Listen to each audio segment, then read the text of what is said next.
big-budget epics, mind-bending horror, and sci-fi so weird it never had a chance. These 10 films bombed so hard you probably forgot they existed. But here's the truth. Hollywood let these movies die, and they deserved better. The Last Duel takes place in medieval France, where a knight's wife accuses his friend of assaulting her. Her husband is less concerned with her suffering and more worried about his own reputation. So he does what knights did back then. He challenges his friend to a trial by combat.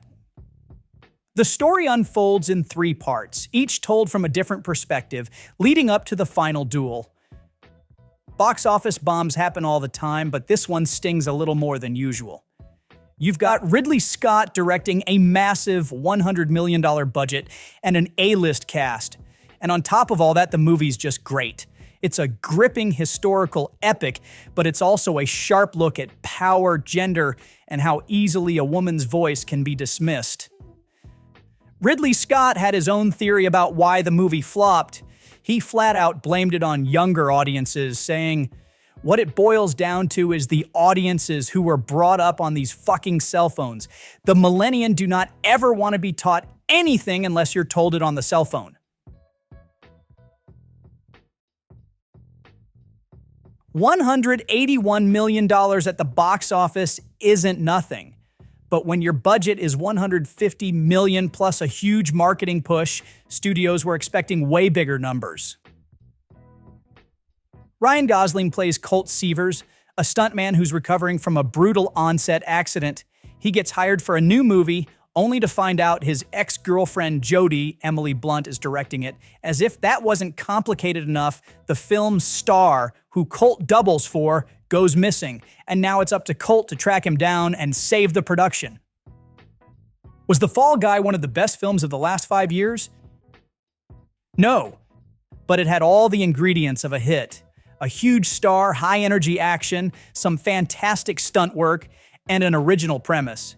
But even with all that, audiences just didn't turn up the way the studio hoped. It's a shame, because this movie was also trying to put a spotlight on below-the-line crew, the stunt performers, the unsung heroes of action movies. And instead of being rewarded for that, it just kind of faded away. Ari Aster had a run. First Hereditary, then Midsommar, both massive horror hits. So naturally, when his next film came out, people expected another terrifying, mind-melting experience. Instead, they got Beau Is Afraid, a 3-hour, surrealist, psychological meltdown of a movie that did not go over well at the box office. Joaquin Phoenix plays an anxious, neurotic man who's completely controlled by his overbearing mother. The movie follows his journey to visit her, but along the way, it spirals into a nightmare, filled with bizarre encounters, disturbing visions, and some of the weirdest sequences Aster has ever put on screen.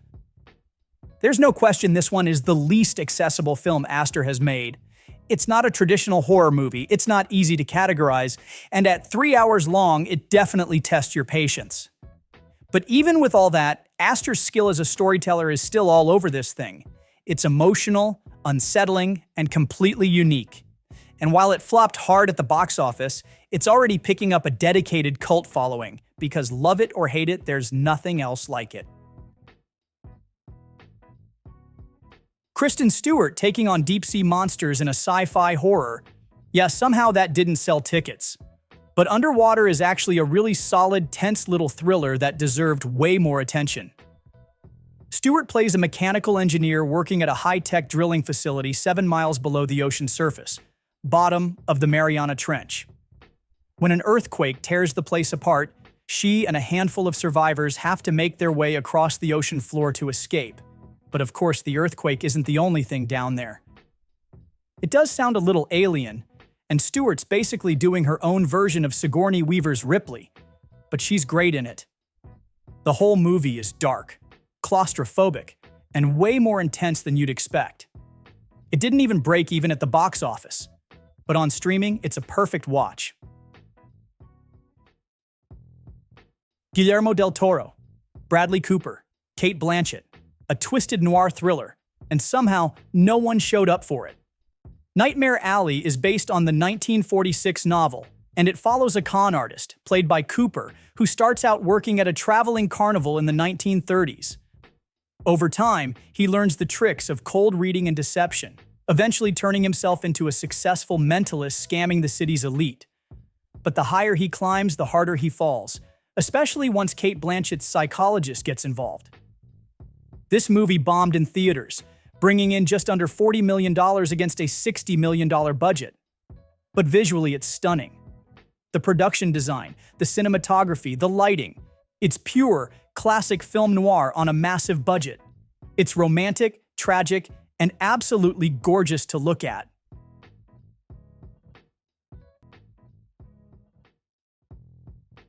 Synchronic was never going to be a massive hit. This is a weird, grimy, completely original sci-fi film from Justin Benson and Aaron Moorhead, directors who don't exactly make four-quadrant crowd pleasers. But with a premise like this, it deserved way more attention. Anthony Mackie and Jamie Dornan play New Orleans paramedics who start noticing unexplainable accidents popping up all over the city. Turns out it's all linked to this new designer drug, one that doesn't just mess with perception. It literally lets you time travel. That's the hook.